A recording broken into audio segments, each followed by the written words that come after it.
Alléluia. Gloire soit rendue au Seigneur. C'est le fruit de vos sacrifices.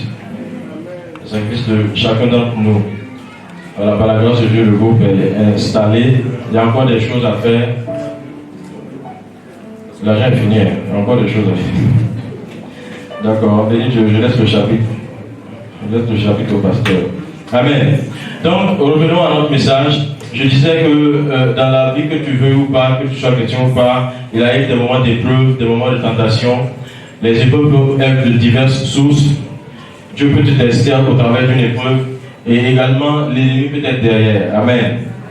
Mais une chose est sûre, c'est que dans la vie n'est pas rectiligne. Il peut y avoir des hauts et des bas, des épreuves comme je le disais tout à l'heure, des moments de peine, des moments de galère aussi. Et ces peines peuvent être de divers ordres, des problèmes familiaux, des problèmes de foyer, des problèmes de travail, des problèmes financiers, la perte d'un être cher ou d'un être proche. Amen. Mais ces épreuves, parfois, lorsqu'elles perdurent dans le temps, et surtout lorsqu'elles nous frappent à l'improviste, parce qu'en général, ça ne prévient pas, la douleur est un peu plus profonde. Amen. Et la douleur peut tendre jusqu'à fragiliser, entre guillemets, à fragiliser même notre foi. Amen. La douleur peut aller jusqu'à toucher notre espérance dans le Seigneur. Et pendant que je te parle, tu peux me dire non, ce ne sera pas ton cas, mais lorsque l'épreuve vient, on ne sait jamais comment est-ce qu'on va réagir. Amen. Alléluia. Il ne s'agira pas ici de dire sur place, j'ai la foi, mais comment est-ce que vas-tu réagir lorsque l'épreuve arrive? Amen. Comment est-ce que vas-tu regarder la situation lorsqu'elle arrive? Et il y a des moments où on n'espère plus rien dans les différentes épreuves. Il y a des moments où l'épreuve t'a tellement malmené, tu t'attends plus à rien. Alléluia. Tu es au fond du gouffre, tu t'attends plus à rien. Tu tournes le regard un peu partout, tu pries, et tu peux ne rien entendre dans la prière. Amen. Tout peut être comme un profond silence. Alléluia. Comme dans un profond silence. Et tu peux sembler perdu. Alléluia. Mais la bonne nouvelle ce matin, c'est que le Seigneur nous dit que les ténèbres ne règneront pas toujours. Et je m'en vais prendre un passage dans le livre de 1 Jean 5, verset 4. 1 Jean 5, verset 4 nous dit ceci. Parce que tout ce qui est né de Dieu triomphe du monde. Et la victoire qui triomphe du monde, c'est notre foi. Alléluia, est-ce que quelqu'un me suit? Ici, Dieu précise que tout ce qui est né de lui triomphe du monde. Tout ce qui est né de Dieu triomphe du monde. Tout ce qui est né de Dieu triomphe de l'adversité. Ton corps qui est né de Dieu triomphera de la maladie. Dis-moi Amen. Ton foyer, s'il est né de Dieu, triomphera de l'adversité. Triomphera des problèmes. Ton travail, ton commerce, ton entreprise, s'ils sont nés de Dieu, ils triompheront de l'adversité. Mais il faut se rassurer pour peu que ce que nous avons, ce dans quoi nous sommes, viennent de Dieu. Alléluia. Quand Dieu assure, il est le rempart des choses pour lesquelles il est à l'intérieur. Alléluia. Est-ce que quelqu'un me comprend? Mais lorsqu'on est seul, on peut se trouver seul dans le gouffre.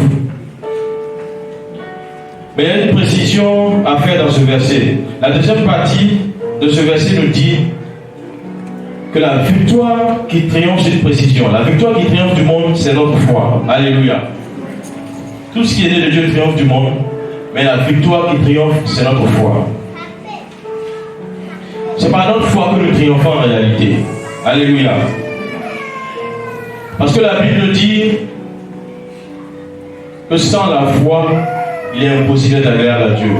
Et celui qui s'approche de Dieu doit croire que Dieu existe. Alléluia. Sinon, pourquoi tu t'approches de Dieu? Si tu t'approches de Dieu, tu dois avoir la foi et croire que Dieu existe. Et sans la foi, tu ne peux pas lui être agréable. Alléluia. Alors que nous, étant enfants de Dieu, lorsqu'il y a une situation, on s'approche de Dieu. Alors on s'approche de Dieu dans quel état? Avec quelle mesure de foi? Alléluia. C'est pourquoi dans la plupart du temps, beaucoup de fois, l'ennemi vise d'abord à toucher notre foi, notre espérance. Alléluia. Parce qu'il sait que si nous partons devant Dieu sans foi, sans espérance, c'est en vain. Pourquoi ce passage dit, la victoire qui triomphe, c'est la foi. Et par moments, lors des moments difficiles, lors des moments d'épreuve, l'ennemi peut te faire entendre des mauvaises voix. Des mauvaises voix qui viennent te dévaloriser, qui viennent même remettre en cause ton identité d'enfant de Dieu, qui viennent même te faire douter de toi-même. Alléluia. Parfois, tu peux entendre des voix comme tu n'as pas dit que tu es chrétien, tu n'as pas dit que tu peux, que ce soit toi dans ta propre oreille, que ce soit, je veux dire, que ce soit toi à l'intérieur de toi-même, que ce soit par des personnes qui sont tes proches, qui peuvent te parler. Alléluia. Mais la victoire qui triomphe du monde, c'est notre foi. Nous devons veiller sur notre foi. Alléluia. Pour veiller, pour avoir la foi nécessaire dans ces moments d'épreuve, nous devons nous bâtir une foi inébranlable dans le Seigneur. Nous devons nous bâtir une foi solide. Nous devons nous bâtir une foi qui résiste à ces voix, qui résiste à ces propositions de l'ennemi.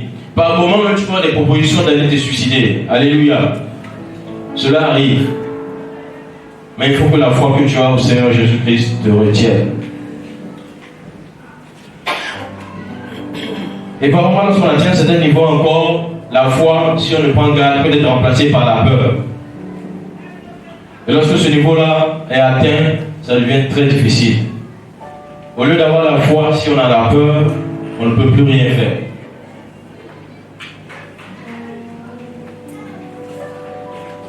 Alléluia. Amen.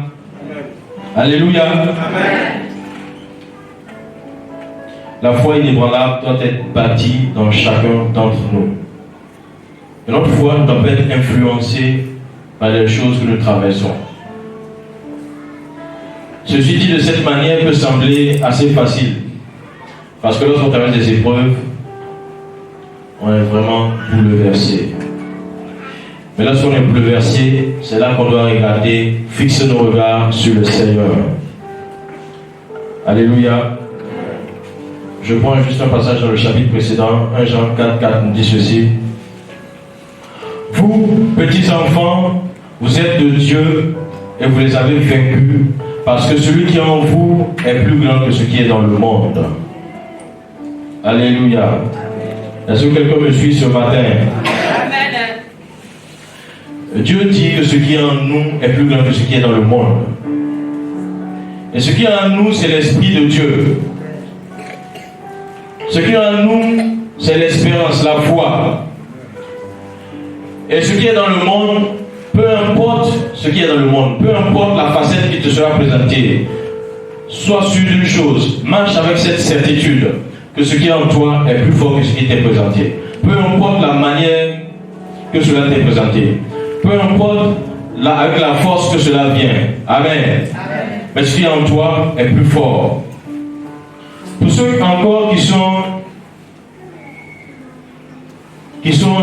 dans une situation où ils sont dans le doute, ils sont dans le gouffre, ils sont en train de se poser des questions, ils sont en train de tourner les regards de gauche à droite, mais n'ont pas de solution. Dieu a une parole pour vous ce matin. Dieu a une parole d'espérance pour vous ce matin. Et je m'en vais prendre un cas pratique. Je vais vous présenter cela. Une situation désemparée, désespérée. Et par moment, vous nous trouvez dans cette situation. Par moment, nous subissons des assauts de l'ennemi, que ce soit sur le plan moral, sur le plan physique, sur le plan spirituel, qui peuvent nous amener dans cet état de fait. Alléluia. Amen. On va prendre le livre de Ézéchiel au chapitre 37. Dans ce passage, en réalité, il était question du peuple d'Israël qui était dispersé. Mais ce que je veux que tu retiennes ce matin au travers de ce passage, ce serait autre chose. Amen. Ézéchiel 37, verset 1 à 10. Je ne vais pas long ce matin, allons-y. La main de l'Éternel fut sur moi. Je suis au verset 1 du chapitre 37. Et l'Éternel me transporta en esprit et me déposa dans le milieu d'une vallée remplie d'ossements. Il me fit passer auprès d'eux, tout autour. Et voici, ils étaient fort nombreux à la surface de la vallée.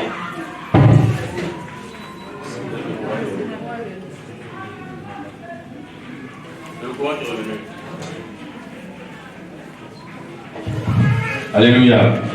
Donc je suis en train de dire, au verset 2, il me fit passer auprès d'eux.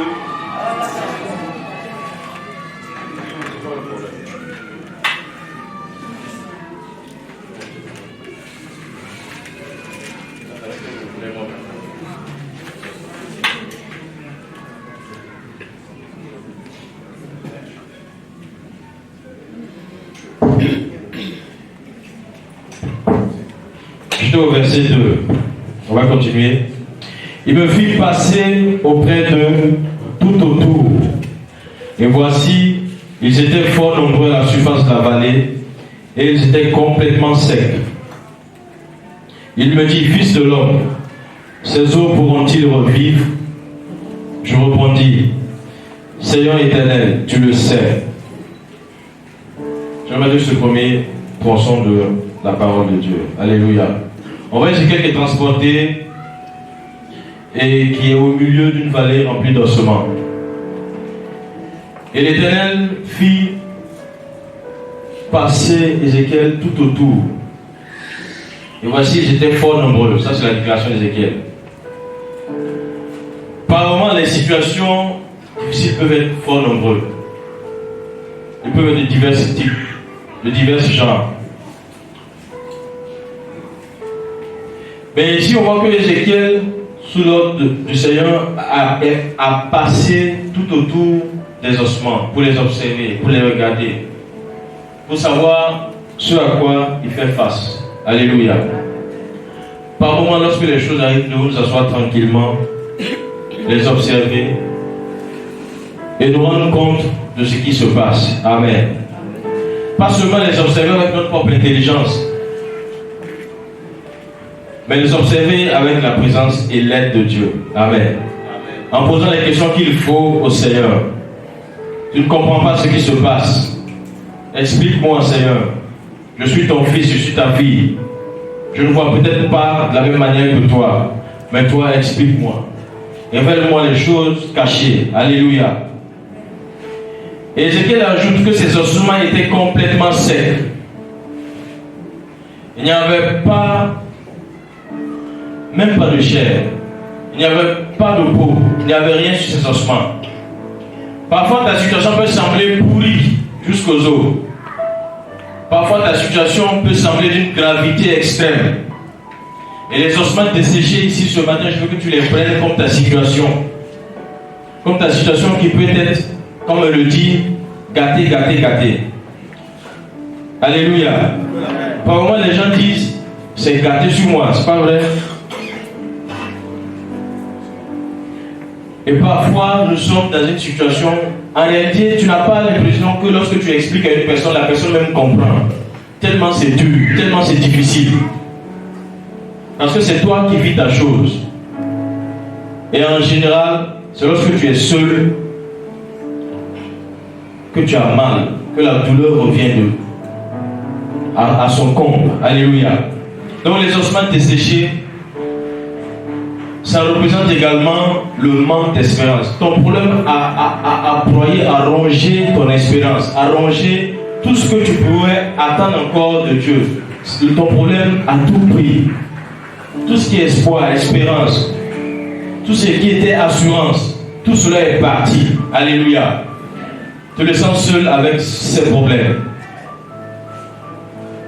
Et voici, au verset 4, Ézéchiel me dit ceci. Il me dit, prophétise sur ces eaux et dis-leur, ossements desséchés, écoutez la parole de l'Éternel, ainsi parle le Seigneur à ces eaux. Voici, je vais faire entrer en vous un esprit et vous vivrez. Je vous donnerai des nerfs, je ferai croître sur vous de la chair, je vous couvrirai de peau, je mettrai en vous un esprit et vous vivrez et vous saurez que je suis l'Éternel. Au verset 7, je prophétisais selon l'ordre que j'avais reçu. Donc, Ézéchiel, lorsqu'il était au milieu des ossements, il a d'abord observé, il a décrit ce qu'il voyait, il a dit que ces ossements étaient complètement secs, et ils étaient nombreux. Mais Ézéchiel a fait une chose, il a attendu l'ordre du Seigneur. Il a attendu de voir ce que Dieu allait lui dire. Et au verset 7, il dit qu'il prophétisa selon l'ordre qu'il a reçu. Alléluia. Il n'a pas prophétisé n'importe comment. Il n'a pas parlé n'importe comment. Il a parlé selon l'ordre qu'il a reçu. Et parce qu'il a parlé selon l'ordre qu'il a reçu, la suite nous dit ceci. Et comme je prophétisais, il y eut un bruit, et voici ce fut un mouvement, et les eaux s'approchaient les uns des autres. Ça veut dire, dès qu'il a commencé à obéir, dès qu'il a commencé à parler selon l'ordre du Seigneur, il a commencé à voir des résultats. Alléluia. Il a commencé à voir les os se bouger. Premier résultat. Ensuite, les os se sont collés. Ensuite, les nerfs sont venus. Ensuite, la chair est venue. Ensuite, la peau est revenue. Ensuite, il y a eu tout ce qu'on pouvait voir de normal sur un corps. Alléluia. Alléluia. Donc, il a attendu l'ordre. Il a attendu que Dieu lui dise précisément ce qu'il devait dire. Alléluia. Je m'en vais te dire ceci. Lorsque tu es dans une situation, quand tu fais le tour, quand tu observes, quand tu essaies de comprendre la chose avec Dieu, demande à Dieu ce qu'il faut faire. Ne t'engage pas à tue-tête dans la prière, simplement. Lorsque tu t'engages dans la voie de Dieu dans la prière, lorsque tu t'engages en marchant sur l'orientation du Seigneur dans la prière, alors les résultats commencent à se faire voir, comme ce que nous voyons ici dans la suite avec avec Ézéchiel. Alléluia. Ensuite, Ézéchiel a parlé. Ensuite, au verset 9, il continue en disant, il me dit, c'est Dieu qui lui dit, prophétise et parle à l'esprit, prophétise, fils de l'homme, et dit à l'esprit, ainsi parle le Seigneur éternel, esprit vient des quatre vents, souffle sur ses morts et qu'il revive. Encore une fois, Ézéchiel nous dit, je prophétisais selon l'ordre qu'il m'avait donné. Et conséquence, il y a eu encore du résultat. Et l'esprit entra en eux, et il respire, vit, et il se tint sur leurs pieds. C'était une armée nombreuse, très nombreuse. Alléluia. Alors voici ce passage que nous avons vu. Et j'ai dit tout à l'heure que les ossements a été représentent ton épreuve. Et l'épreuve peut être à un comble, jusqu'au point où cette épreuve t'arrache ton espérance, t'arrache ton espoir, te laisse te retrouver seul, te laisse même penser par moments dans un temps de silence, jusqu'au point où tu te demandes si Dieu même entend tes prières. Alléluia. Et la situation est intenable et pourrie, comme je l'ai dit tout à l'heure. Cette situation représente les ossements. Alléluia. Et maintenant, Ézéchiel, ayant fait le tour avec Dieu, ayant essayé de comprendre avec Dieu ce qui se passait, il a attendu l'ordre de Dieu. Et lorsqu'on regarde le cheminement, on voit deux acteurs majeurs dans l'histoire racontée. Ces deux acteurs majeurs, c'est la parole de Dieu et l'Esprit de Dieu. Nous avons vu la parole de Dieu et l'Esprit de Dieu en mouvement. Alléluia. Et lorsque je lis ceci, cela me fait partie.